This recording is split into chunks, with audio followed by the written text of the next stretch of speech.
में भोजन कैसे करना है। 6 चीजें हैं भोजन के लिए। इन 6 प्रश्नों के उत्तर जो व्यक्ति जान लेता है उसका शरीर स्वस्थ रहता है। वो है कि भोजन कब करना चाहिए, कैसे करना चाहिए, कितना करना चाहिए, क्या करना चाहिए, कहां करना चाहिए और क्यों करना चाहिए। इन 6 प्रश्नों के उत्तर आपके पास होने चाहिए। सबसे पहले है कि भोजन कब करना चाहिए। कब करना चाहिए? दिन में करना चाहिए या रात में करना चाहिए? भोजन दिन में करना चाहिए। दिन में जो भोजन किया जाता है वो स्वास्थ्यवर्धक होता है। रात में जो भोजन किया जाता है वो स्वास्थ्य को हानि पहुंचाने वाला होता है। इस बात को आज के विज्ञान ने भी सिद्ध किया है। इस बात को धर्मशास्त्र भी कहते हैं और इस बात को आयुर्वेद विज्ञान भी कहता है। आज की साइंस ने ये सिद्ध करके बता दिया। उन्होंने कहा है कि रात के समय में जो वृक्ष होते हैं वे कार्बन डाइऑक्साइड छोड़ते हैं, जिसके कारण से वायुमंडल दूषित होता है और ऐसे दूषित वायुमंडल में भोजन करना वो शरीर के लिए अहितकर होता है। और दिन के समय में जो वृक्ष होते हैं वो रात की छोड़ी हुई कार्बन डाइऑक्साइड को चूस लेते हैं और ऑक्सीजन छोड़ते हैं जो स्वास्थ्य के लिए बहुत अच्छी होती है। इसलिए दिन के वायुमंडल जो होता है वो शुद्ध होता है और दिन के समय में किया हुआ भोजन आपके शरीर को स्वास्थ्य प्रदान करता है। ये तो साइंस कह रही है। उनके हिसाब से भी दिन का भोजन स्वास्थ्यवर्धक है और रात्रि का भोजन बीमारियों को देने वाला है, रोगों को देने वाला है। और आजकल रात को भोजन चलने से भी आप लोगों के शरीर में बीमारियां बढ़ी है कि आप रात को क्या कर रहे हो, खाना खा रहे हो।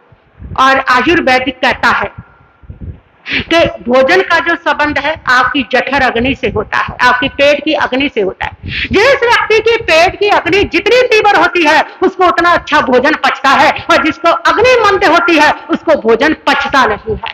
तो आपकी पेट की ये जो जठर अग्नि है इसका संबंध सूर्य के साथ है। ये आयुर्वेद कहता है कि जैसे जैसे सूर्य आता है, आपने देखा होगा वैसे वैसे कमल खिलता है जैसे जैसे सूर्य आता है, और जैसे जैसे सूर्यास्त होता है तो कमल क्या होता जाता है, बंद हो जाता है। तो आपकी जो जठर अग्नि है जो भोजन पचाती है वह बिल्कुल कमल जैसी है। जैसे जैसे सूर्य आता है और आपकी जठर अग्नि तीव्र होने लगती है। जब दोपहर को सूर्य होता है तो पूरी तीव्र भूख लगती है और जैसे जैसे सूर्यास्त होने लगता है वो जठर अग्नि मंद होने लगती है। और रात्रि के समय तो बिल्कुल मंद होती है, बंद ही होती है। इसलिए रात्रि के समय जो लोग भोजन करते हैं ना वो भोजन उनके पचता नहीं है, वो पेट में पड़ा रहता है, सड़ता रहता है, सड़ान मारता है। उस सड़े हुए भोजन से टॉक्सिन पैदा होते हैं जो आपके सारे ज्वाइंट्स में, पूरे शरीर में फैलने लगते हैं, जिससे आपके शरीर में दर्द और एसिडिटी और शुगर जैसे जो रोग है वो घर करने लग जाते हैं। ये आयुर्वेदिक साइंस कहती है। धर्म कहता है कि रात का जो भोजन है हिंसक भोजन है। हिंसक भोजन होने के कारण वह स्वास्थ्यवर्धक नहीं होता। हिंसक भोजन तामसिक होता है। तामसिक भोजन आपके शरीर में तमस पैदा करता है, आपके विचारों को वैसे बनाता है। रात में जो भोजन करोगे वो हिंसक क्यों होता है, किस लिए होता है, तो वहां पर बताया गया है कि सूर्य जब तक होता है तब तक सूर्य के ताप से, सूर्य की रोशनी से, और वहां पर जो छोटे छोटे बैक्टीरिया होते हैं जो आंखों से दिखाई नहीं देते वो समाप्त हो जाते हैं, वो सूर्य के ताप से।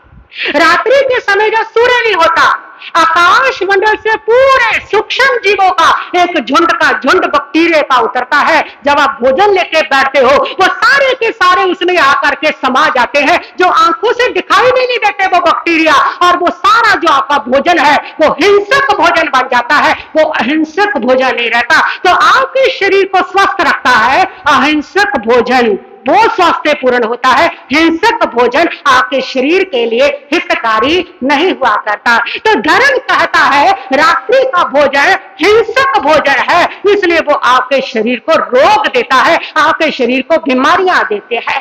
महाभारत के अंदर तो यहां तक लिखा है कि जो लोग रात को भोजन करते हैं ना उनके किए हुए व्रत, तप, एकादशी व्रत ये सब निष्फल हो जाते हैं। यहां तक लिखा है। मार्कंड ऋषि ने तो लिखा है कि सिर्फ रात्रि भोजन का त्याग करने से तुम्हारी 15 दिन महीने में 15 दिन की तपस्या हो जाती है, क्योंकि 30 दिन, 30 को 12 घंटे हो गए, 24 लगाओ 15 दिन, 15 दिन की शायद तपस्या हो जाती है यदि तुम एक रात्रि भोजन का क्या करते हो, त्याग करते हो। आज उसके साथ युधिष्ठिर से जब श्री कृष्ण ने पूछा तो उन्होंने यही कहा था कि नरक के कितने द्वार है, पहला द्वार कौन सा है? तो उन्होंने कहा था कि नरक का पहला द्वार रात्रि भोजन है, क्योंकि रात्रि भोजन में हिंसा ही हिंसा है।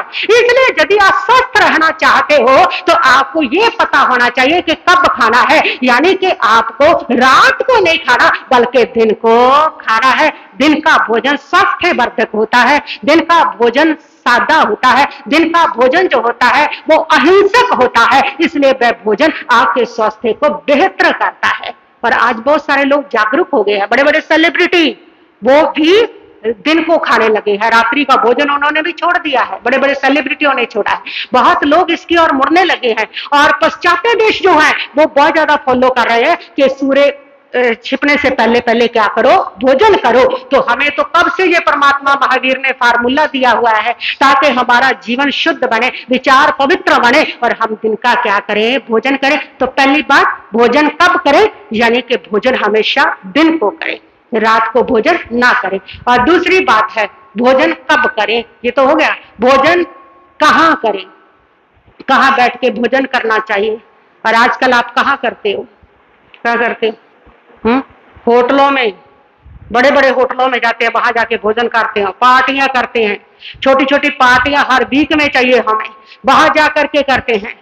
भोजन जो है वह आपको होटल में नहीं, भोजन घर में करना चाहिए, बिल्कुल शांत स्थान पर करना चाहिए, एकांत स्थान पर करना चाहिए, यहाँ ताकि आपके भोजन के ऊपर अनावश्यक जो लोग हैं उन सबकी दृष्टि नहीं पड़नी चाहिए, क्योंकि वो लोग जैसी जैसी दृष्टि से आपके भोजन को देखेंगे उन सबके वही भाव से आपका भोजन संक्रमित हो जाएगा। इसलिए कहा गया है कि भोजन जो है वह हमेशा अपने परिवार के साथ बैठ करके एकांत में करना चाहिए, फालतू के लोगों के सामने, फालतू के लोगों के बीच में ऐसी जगह पर नहीं करना चाहिए। यहां पर कुत्ते बिल्ली देखते हो तब भी भोजन नहीं करना चाहिए, करो तो उनको पहले दे करके करो, ताकि वो अपनी नजर से आपके भोजन को, उस भूख की नजर से, उस दर्द की नजर से, उस तकलीफ की नजर से आपके भोजन को संक्रमित ना करे। नहीं तो उनकी वो सारी नजर आपके भोजन को संक्रमित करती है और वो भोजन आपको स्वास्थ्य नहीं देता है।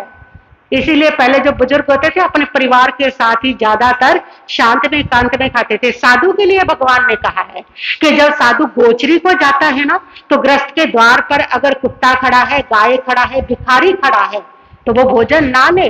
अगर लेना है तो पहले ग्रस्त बाई को बोले कि पहले इनको दे और उसके बाद भोजन ले। कितनी बड़ी साइंस महावीर ने दी है। क्योंकि अगर साधु पात्र भरा करके लाएगा और उसकी भूखी नजरें, उसकी दर्द भरी नजरें, उसकी दुख भरी नजरें उस भोजन को देखेगी और ऐसा भोजन साधु खाएगा तो साधु भी अस्वस्थ हो जाएगा। इसलिए परमात्मा प्रभु महावीर ने यह विधान बनाया कि अगर कोई ऐसा भिखारी, कुत्ता, गाय आपके गेट पर खड़ा है, साधु तब तक भोजन ना ले जब तक उसको दे करके विदा ना किया जाए। कितनी बड़ी साइंस है ये। तो भोजन घर में करे, होटल में नहीं। और आज लोग जो है वो भोजन होटल में करते हैं ज्यादा जा करके। होटल का भोजन ज्यादा टेस्टी लगता है, ज्यादा स्वाद लगता है आप लोगों को। कहते हैं कि एक व्यक्ति बैठा था होटल में खाना खाने के लिए और वेरा उसको प्लेट ला करके दी। उसने देखा तो उसमें एक मक्खी मरी हुई थी, उसको बड़ा गुस्सा आया। उसने वेटर को बुलाया और बुला करके कहा कि अरे भाई देखो तुम्हारा खाना कैसा है। क्या हुआ साहब? ये देखो दिखती नहीं है, इसमें मक्खी मरी हुई है। उस वेटर ने बड़े ठंडे दिमाग से जवाब दिया। उसने सिर खुजलाते हुए कहा, अरे साहब 100 रुपए में मक्खी नहीं तो और क्या हाथी आएगा? 100 रुपए में यही सब कुछ होगा? 500 की थाली में यही सब कुछ होगा?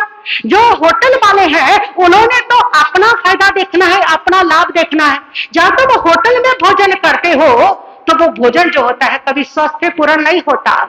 आप चाहे अल्कोहल का नहीं हो, लेकिन अगर होटल का खा रहे हो तो अल्कोहल का हो, आप अशुद्ध भोजन कर रहे हो। क्योंकि होटल का जो भोजन होता है वो घटिया वस्तुओं से बना होता है और गंदगी होती है, उसमें अशुद्धि होती है और अशुद्धि से अल्कोहल तत्व पैदा होता है। अल्कोहल कैसे बनती है? सड़ा के गुड़ को, जौ को सड़ा करके सड़ी हुई वस्तुओं से अल्कोहल बनती है। और होटल का भोजन इसीलिए स्वाद लगता है, इसीलिए उसमें टेस्ट ज्यादा होता है कि वो घटिया वस्तुओं से बना होता है और उसमें सफाई भी कम होती है, उसमें अल्कोहल तत्व हो जाता है और आपको जो स्वाद आता है ना, उस अल्कोहल तत्व का स्वाद आता है। और घर का भोजन इसीलिए स्वाद नहीं लगता। माताएं बहनें साफ सुथरी हाथ को धो के बर्तनों को अच्छे से धो करके बनाती है, उसमें अल्कोहल तत्व पैदा नहीं होता, वो स्वाद नहीं आता है। अल्कोहल तत्व का स्वाद है वो जितना भी स्वाद है। एक भाई था, दिल्ली में थे हम, तो वहां पर वो सामने ही था हमारे जहां हम रुके थे किसी के घर में, तो वहां सामने ही एक गोलगप्पे भल्लों की रेडी वाला घर था। कभी कभी हम पानी लाते थे उसके घर से। तो उसके एक दिन वो चटनी रगड़ रहा था, जिस पत्थर पर चटनी रगड़ रहा था ना, वो इतना गंदा था, ऐसे लग रहा था 6 महीने पहले की चटनी हो उसके ऊपर। मैंने उसको कहा कि अरे भैया ये क्या कर रहे हो, पहले की चटनी के ऊपर चटनी रगड़ते जा रहे हो, पहले वाली तो साफ कर लो, देख कितनी गंदी है, कई दिनों की लग रही है। उसने कहा हमारे साहब कई दिनों की नहीं, ये तो 6 महीने होगा, धोया ही नहीं कभी, ये तो 6 महीने पुरानी है। तो मैंने कहा कि इसको धो लिया करो। उसने कहा अगर इसको धो लिया तो धंधा चौपट हो जाएगा। ये मेरा जो भेलपुरी है ना, मेरे जो गोलगप्पे हैं, पूरे एरिया में मशहूर है, लाइन लग के लोग खाते हैं और उसका कारण यही गंदगी है। और मैंने जब जब इसको साफ किया तो लोगों ने आके मुझे यही कहा कि साहब आज तुम्हारी चटनी साफ टेस्टी नहीं थी, स्वाद नहीं थी। तो ये स्वाद इसी का ही है। जो चीज जितनी गंदी, जितनी अशुद्ध, वो आपकी उतनी स्वाद लगती है। एक होटल वाला मेरे पास आया था, मैंने उसको कहा कि आप होटल में इतना भोजन बनाते हो तो उसकी वस्तुएं आप कैसे डालते हो। उसने कहा कि महाराज साहब हमारे यहाँ तो हम शाम को जाते हैं टमाटर ये सारा चीजें खरीदने, जो सब्जी में डालने होते हैं, टमाटर वगैरह प्याज वगैरह, ये समय सारे लोग फ्रेश ले जा चुके होते हैं। जो तुम छोड़ के आते हो ये कहते अरे भाई ये तो सही नहीं है, इसको ये वाला सही है। जो तुम छांट छांट के ले आते हो ना, और सारे लोग पीछे छोड़ के आते हो, जो पसंद नहीं आते हैं, रात के समय वो निकलते हैं, वो सारे गले सड़े बचे हुए सारे टमाटर वो कहते हैं हम लाते हैं, ला करके सब्जी बनाते हैं और लोग शौक के साथ खा करके जाते हैं। इसलिए होटल का जो भोजन है वो अशुद्धिपूर्ण होता है। और होटल के स्थान पर खाने से वहां पर लाखों लोग आपको देख रहे हैं, जब आप खाना खाते हो तो वो लाखों लोगों की दृष्टि कैसी पड़ रही है आपके भोजन के ऊपर, आपका भोजन उनसे संक्रमित हो रहा है। उस होटल के अंदर कितना मांसाहार बनता है, कैसा खाना बनता है, उससे भी आपका भोजन क्या होता है, संक्रमित होता है। फिर जिस प्लेटों में, जिन बर्तनों में खा के आ रहे हो, उन बर्तनों में कौन कौन खा करके गया है, कैसे विचारों वाला खा के गया है, डाकू खा के गए, चोर खा के गए, भ्रष्टाचारी करने वाले खा के गए, बहुत कामुक व्यक्ति खा के गए, कैसे लोग खा के गए, उनके पुद्गल परमाणुओं से भी आके वो बर्तन संक्रमित होते हैं। इसलिए जो भोजन आप होटलों में खाते हैं वो भोजन भी आपका स्वास्थ्य पूर्ण नहीं है, क्योंकि वो भोजन अशुद्धि से भरा हुआ, वो भोजन सस्ती चीजों से बना हुआ, और वो भोजन हजारों ऐसे लोगों की नजरों से संक्रमित हुआ जो अच्छे विचारों के नहीं होते हैं। घर में बहन माँ आपको भोजन कराती है तो उसमें प्रेम भाव होता है, उसमें अपनापन होता है, वो अपने के लिए बनाती है। और होटल वाले का प्रेम भाव होता है आपके साथ। होटल वाला तो यही सोचता है कि जितना कम खाए उतना ही अच्छा है, उतना हमें क्या मिलेगा, ज्यादा लाभ मिलेगा। और इसी भावना के कारण तो जब भी होटल का खा के आते हो ना, तो तुम्हें आके लगता है पेट बड़ा भारी भारी हो गया है, पेट दर्द हो गया, बाहर का खाना सेट नहीं आता, ये होटल का भोजन सेट नहीं आया, 2 दिन वापस अपना भी नहीं खाया जाता अच्छे से। इसीलिए वो भावनाएं आपको प्रभावित करती हैं, क्योंकि उनकी भावना होती है आप कम से कम खाएं ताकि ज्यादा से ज्यादा हमें क्या मिले, लाभ मिले। ऐसी ऐसी भावना उस भोजन के साथ आप अपने भीतर लेकर के आते हो। तो भोजन हमेशा अपने घर का भोजन करें और ऐसी शांत जगह पर बैठ करके करें जहां पर किसी प्रकार का कोलाहल ना हो, टीवी ना चलता हो। टीवी पे नहीं तो वो सारे मार धाड़ के सीन चल रहे हैं, भोजन के साथ वो भी तुम्हारे भीतर जा रहे हैं। तो ऐसी शांत जगह पर शांत चित्त से किया हुआ जो भोजन होता है वो आपके शरीर को स्वस्थता पर ध्यान करता है।